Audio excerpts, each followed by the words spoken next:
Guto Harri is a ridiculous man, and it's clear he only gets guest appearances on panels to discuss the Conservatives' time in office so he can try and put some positive spin on it.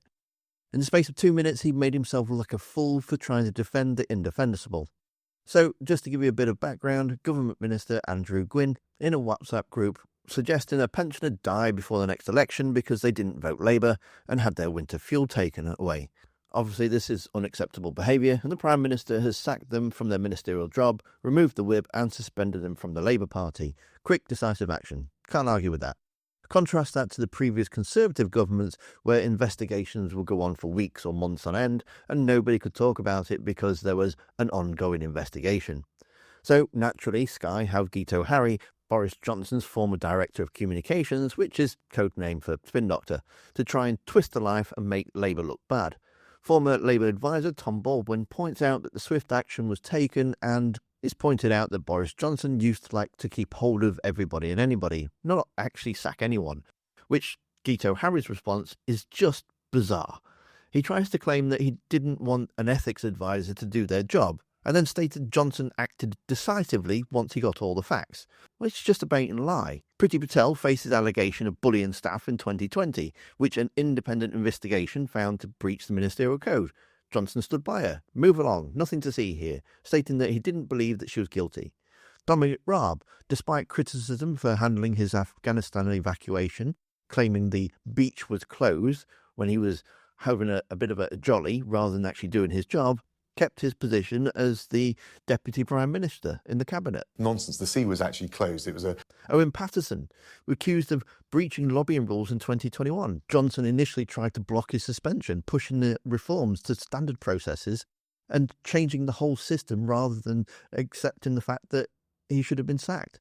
And obviously there's the Chris Pritchard scandal, which brought Johnson down, putting him into a government position, knowing full well that he had previous issues with sexual misconduct. And his whole time in government, his favourite line being, "It's time to move on." This doesn't sound like a man that acts decisively. Guto Harri then tries to compare the perfectly legal and within the rules freebies that Starmer had received when he came into office is somehow comparable to the Partygate scandal. It amazes me how he manages to get a job as a Director of Communications because they're not even good lies. Guto? I don't think Andrew Gwynne genuinely wants a pensioner to die by the next election because, she hasn't voted for him. But he did say it. And so it comes back to why would you say it? Why would you say it in the pub when you're, 3 sheets to the wind is sort of mysterious enough? Why would you, in the cold light of day, actually put that in writing for a WhatsApp group? That's the thing that keeps astonishing me over and over. We've got to acknowledge that Keir Starmer's acted quickly. Sometimes, I think, people can act too quickly here. I think there is a case for due process. And in considering what exactly the implications are for others, he's right to pause and check. If you happen to be on a WhatsApp group where somebody, when you're not even watching it, says something... You're going to say that, Guto, because your old boss never wanted to sack anybody for anything. Well, he did believe in due process. He did believe that the final word should go to the democratically electable person, not some sort of great and the good sort of lord whatever who's been brought in to be the standard sort of arbiter. Often those people have very, very blunt instruments. So, yes, he was right to do that. But he did move decisively once he was in full knowledge of the facts. And I think that is really important in public. And, you rightly sort of picked up, Guto, about how these sort of things used to be handled. Where these would drag on for days, weeks even, with Boris Johnson clinging on to someone or other Tory prime ministers clinging on to someone.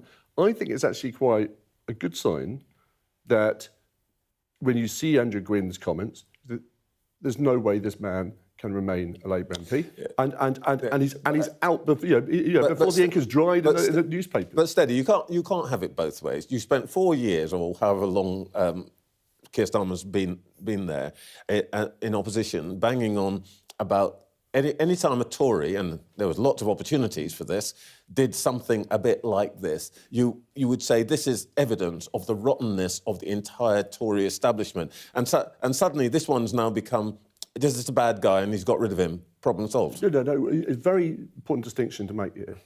Because I talked to Keir Starmer a lot about this before the election. And of course you're going to get scandals in a Labour government. He knew that. He said the differences will be the way I respond.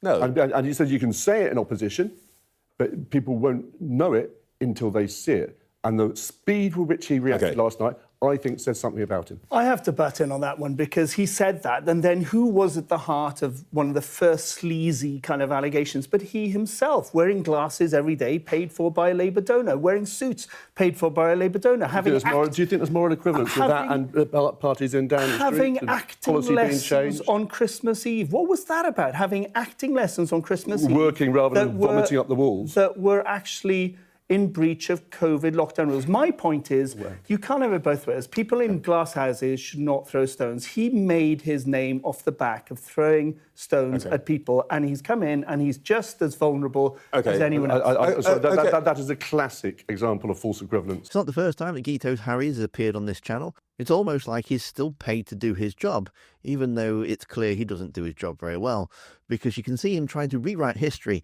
in the video that's on screen now. Thanks for watching. Don't forget to hit that like button, and I'll see you next time.